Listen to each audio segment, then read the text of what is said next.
अवधूत चिंतन श्री गुरुदेव दत्त श्री स्वामी समर्थ। तुम्हा सर्वांचं आपल्या चॅनलमध्ये खूप खूप मनापासून स्वागत।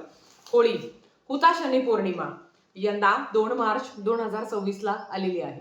आता खरं तर पौर्णिमा 2 दिवस असणार आहे, कारण 2 मार्चला संध्याकाळी 5:56 पौर्णिमा लागणार आहे आणि दुसऱ्याच दिवशी म्हणजे 3 तारखेला संध्याकाळी 5:08 संपणार आहे। आता होळी कधी साजरी करावी, तर होळी आपल्याला 2 तारखेलाच साजरी करायची असते, कारण संध्याकाळी होळी पेटवली जाते। बघा, काही दिवस किंवा आपल्या हिंदू धर्मामध्ये काही सणवार खूप महत्त्वाचे मानले जातात। त्या दिवशी आपण काही उपाय केले, काही सेवा केल्या, तर नक्कीच त्याचा फायदा खूप जास्त प्रमाणात आपल्याला होत असतं। आता होळी म्हटलं तर अर्थात वाईटावर चांगल्याचा विजय। ज्या काही वाईट गोष्टी आहे आपल्या आयुष्यातील किंवा काही अडचणी आहे ज्याचा सामना करतो आहे आपण, त्या आपल्या आयुष्यातून निघून जावा म्हणून होळीच्या दिवशी काही उपाय केले जातात, काही सेवा केली जाते। आणि अर्थात हे जेव्हा उपाय तुम्ही करत असता किंवा तुम्हाला कोणीही सांगितले असेल, तर सगळ्यात आधी तर हे उपाय गुपचूप करायचे असतात आणि हे उपाय करत असताना कोणाशी बोलणं टाळावं, कारण होळीच्या अग्नीमध्ये आपण आपल्या वाईट गोष्टींचा त्याग करत असतो आणि जेव्हा आपण आपल्या घरी येतो तेव्हा सगळं वाईट तिथे संपलेलं असतं आणि चांगल्या गोष्टी आपल्या घरी घेऊन येतो। म्हणून होळीच्या दिवशी कुठले पण उपाय जेव्हा तुम्ही करत असता किंबहुना सेवा करत असता आणि उपाय जास्त केले जातात, मग लग्न जमत नाही आहे, तुमची आर्थिक अडचण आहे किंवा तुम्हाला एखादा म्हणजे कुठली तरी गोळी लागली आहे, त्या गोळीतून माझी सुटका व्हावी, तर याच्यासाठी काही उपाय केले जातात। आणि अर्थात जो आपण प्रामाणिकपणे कष्ट करत असतो त्याच्याबरोबर उपायही करत असतो आणि हे जे उपाय आहेत अर्थात आपल्या केंद्रातले असतात, त्याच पद्धतीने आपण उपाय करत असतो, सेवा करत असतो। आता होळीचा दिवस अतिशय महत्त्वाचा आहे, खूप शुभ दिवस मानला गेला आहे, तर त्याच्यासाठी काही उपाय करत असतो आणि किंबहुना आपल्या घरात काही वस्तू आपण खरेदी करावी किंवा आपल्या घरात काहीतरी वस्तू आणावी जी तुमच्या फायद्यासाठी आहे, ज्याचा तुम्ही उपयोग करणार आहात, तर त्या वस्तू कुठल्या तेच आपण आजच्या व्हिडिओमध्ये बघणार आहोत। तर बघा, होळीची काही पौराणिक कथा आहे ती तुम्हाला मी थोडक्यात सांगते, बाकीची माहिती आपण नंतरच्या व्हिडिओमध्ये बघूया।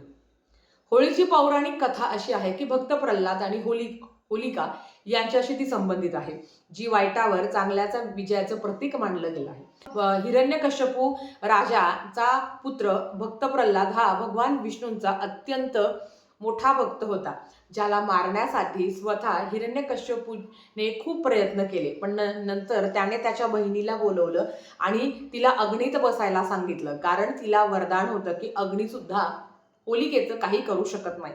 जेव्हा ती भक्त प्रल्हादाला मांडीवर घेऊन होळीत बसली तेव्हा सुद्धा भक्त प्रल्हादाचं नामस्मरण चालू होतं, भगवान विष्णूंची सेवा त्यांची चालू होती। आणि जेव्हा ती होळी दहन झाली तेव्हा होलिका तर जळून खाक झाली, पण भक्त प्रल्हादाला काहीच झालं नाही। थोडक्यात काय, तर ज्या काही वाईट गोष्टी आहेत त्या होळीत जळून गेल्या, पण चांगलं आयुष्यभर राहिलं। आता याच होळीचं अवचित्त साधून तुम्हाला जर तुमच्या वास्तूमध्ये काही वस्तू आणायच्या असतील ज्या तुमच्या उपयोगी आहे, म्हणजे ज्या वस्तूंची तुम्हाला गरज आहे, त्याच गोष्टी तुम्ही खरेदी कराव्या। मी काहीतरी सांगते, अजून कोणी काहीतरी सांगतं, जी गोष्ट तुम्हाला लागते, मला वाटते की याचा मला फायदा होणार आहे किंवा माझ्या देवघरात नाही आहे, ती तुम्ही आणावी। सगळ्यात आधी तर तुमच्या घरात भगवान विष्णू माता लक्ष्मीचा एकत्रित फोटो आपण नेहमी, मग ते लक्ष्मीचं पूजन असो किंबहुना पौर्णिमेची काही सेवा आपण करत असतो, तेव्हा भगवान विष्णू माता लक्ष्मीचा फोटो तुमच्याकडे असावा। जर तो ऑलरेडी छोटा असेल तर तोच राहू द्या, मोठा असेल तर म्हणजे मोठा घ्यायची इच्छा असेल तर काही गरज नाही, छोटा असेल, किंवा जर तुमच्या घरात भगवान विष्णू आणि माता लक्ष्मींचा वेगळा वेगळा फोटो असेल तरीही चालेल। घरात फोटो आहे ना ज्याचा तुम्हाला वापर होणार आहे, तुम्ही सेवा करणार आहे, तर तो फोटो असला तर चालेल, लगेच नवीन आणायची गरज नाही। बऱ्याच वेळा अशा कमेंट्स येतात की ताई आमच्या घरात ना सत्यनारायणाचा फोटो नाही आहे, पौर्णिमेचं सत्यनारायण आम्ही करतो पण त्याला फोटो पाहिजे का? तर हो, पौर्णिमेचं सत्यनारायण करत असतो तेव्हा त्याला फोटो पाहिजे। आता तो फोटो पण कुठे ठेवायचा हा पण प्रश्न असतो, कारण एवढ्या फोटो देवघरात आपण ठेवू शकत नाही। मग जिथे स्वच्छ जागा आहे, देवाच्या खालचा जो ड्रॉवर असेल तिथे तुम्ही सत्यनारायणाचा फोटो ठेवू शकता। फक्त जेव्हा सत्यनारायण करायचं असतं तेव्हा तुम्ही बाहेर काढू शकता। ज्यांना इच्छा आहे नव्याने सत्यनारायण सुरू करायची, त्यांनी ह्या पौर्णिमेपासून नक्की सत्यनारायण तुम्ही सुरू करू शकता। आणि सगळ्यात महत्त्वाचं, तुम्ही जर सत्यनारायण करत असाल तर सत्यनारायण भगवानचा छोटा तरी फोटो तुमच्या घरात असणं महत्त्वाचं आहे, तो देवघरात ठेवत नाही, लक्षात घ्या। सत्यनारायणाचा फोटो देवघरात ठेवत नाही, तुम्ही घरात सेफ साईडला कुठे पण ठेवू शकता. दुसरं इथं महत्वाचं की मैत्रिणींनो, कुंकुमार्चन सेवा आपण सांगत असतो, मग ती श्री यंत्रावरच केली पाहिजे का? अजिबात नाही. माता लक्ष्मीचा फोटो असेल, मूर्ती असेल, टाक असेल, तुमच्या कुळदेवीचा फोटो असेल, मूर्ती असेल, टाक असेल, त्याच्यावर बिंदास करा. त्याच्यासाठी श्रीयंत्र घ्यायची गरज नाही. हा, ज्यांची इच्छा आहे ते घेऊ शकता, पण तुम्ही सेवा करता का? देवघरात एवढ्या यंत्रतंत्राचा एवढं बाजार करण्यापेक्षा, गर्दी करण्यापेक्षा एक काहीतरी आहे ना, श्रीयंत्र छोटा आहे, मोठा आहे, काही पण आहे, ते यंत्रच आहे. मोठं घेतल्याने खूप पैसा येतो असं नाहीये, किंवा छोटं घेतल्याने काहीतरी गरिबी येते असं पण नाही. यंत्र आहे, नवीन घ्यायची गरज नाही. पण ज्यांची इच्छा आहे, खूप वेळाच कमेंट्स येतात की ताई अगं आम्हाला श्रीयंत्र घ्यायचं आहे, घेतलंच पाहिजे का? तर बघा, माता लक्ष्मीची मूर्ती आहे ना, त्याच्यावर करू शकता. आता श्रीयंत्र काय आहे, तर भगवान विष्णू आणि माता लक्ष्मीचं आसन आहे ते, म्हणजेच काय, ते तिथे स्थायी स्वरूपात वास करतात. आता त्याच्यावरच कुंकुमार्चन केलं पाहिजे असं पण नाही आहे. तुम्ही माता लक्ष्मीच्या मूर्तीवर, फोटोवरही कुंकुमार्चन केल्यावर तेवढंच ते इफेक्टिव्ह आहे. पण ज्यांची इच्छा आहे ते घेऊ शकता. त्याच्याबरोबर जी कमळगट्ट्याची माळ आहे, तुमची इच्छा असेल तर ती घ्यावी. ती कमळगट्ट्याची माळ फक्त घरात शो मध्ये म्हणजे आपल्या घरात फक्त ठेवायची नाही आहे. त्याच्यावर मंत्रजप पण झाला पाहिजे. भगवान विष्णू माता लक्ष्मीच्या तुम्हाला मंत्रजप करायचा असतो, जो आपण विष्णू गायत्री मंत्र, लक्ष्मी गायत्री मंत्र जो पठण करत असतो तो. तर ह्या गोष्टी महत्त्वाच्या आहेत. या घेतलाच पाहिजे अशा नाही, पण घेतल्यावर त्याचा वापरही होणार आहे ना, ते बघा. कारण एखादं यंत्र जेव्हा देवघरात आणून ठेवतो आपण, तेव्हा त्याचा वापरही झाला पाहिजे. नाहीतर काहीच करू नका. करायचं असेल तर प्रॉपर करा, नाही तर करू नका. आणि सगळ्यात महत्त्वाचं खरं तर, आपण दर महिन्याची दुर्गाष्टमी येतो बघा. दुर्गाष्टमीला 64 योगिनी यंत्र, जे तुम्हाला कुठल्याही केंद्रात अगदी 10 रुपयाला मिळून जातं. नाही ना, तर कुठल्याही धार्मिक दुकानात तुम्हाला हे यंत्र मिळून जातं.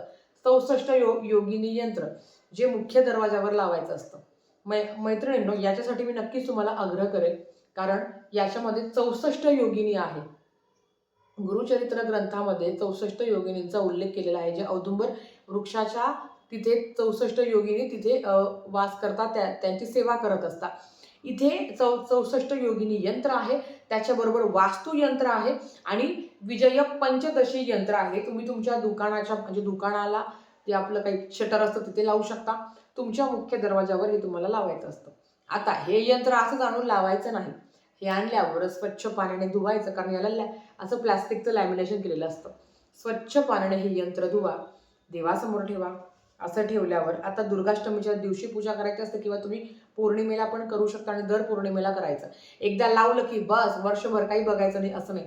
एकदा लावल्यावर दर पौर्णिमेला याच्यावर सेवा करायची असते. आता सेवा काय करायची, तुम्ही श्री स्वामी समर्थ मंत्राच्या 11 माळा, म्हणजे श्री स्वामी समर्थ, श्री स्वामी समर्थ, श्री स्वामी समर्थ, या पद्धतीने 11 माळी जप करायच्या असतात. आणि एक माळ नवारणव मंत्राची म्हणायची असते.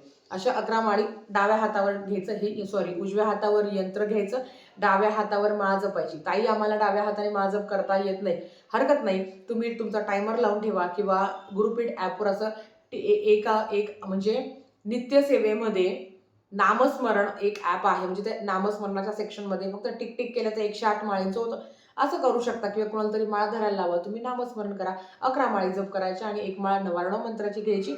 आणि नंतर त्याच दिवशी म्हणजे 2 तारखेलाच तुमच्या मुख्य दरवाजावर हे यंत्र लावायचं आहे.